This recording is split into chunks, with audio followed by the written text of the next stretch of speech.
పురస్కారాలెందుకు, యజ్ఞాలెందుకు, యోగాలెందుకు?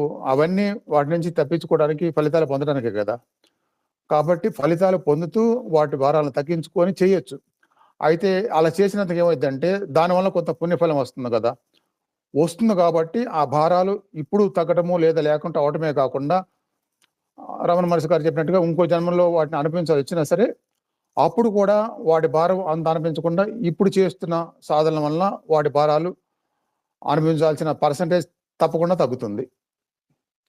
తగ్గుతుంది కాబట్టి అలా మనం వాటిని తగ్గించుకునే సాధనలు చేసి తగ్గించుకోవచ్చు. ఇప్పుడు తగ్గుతుంది.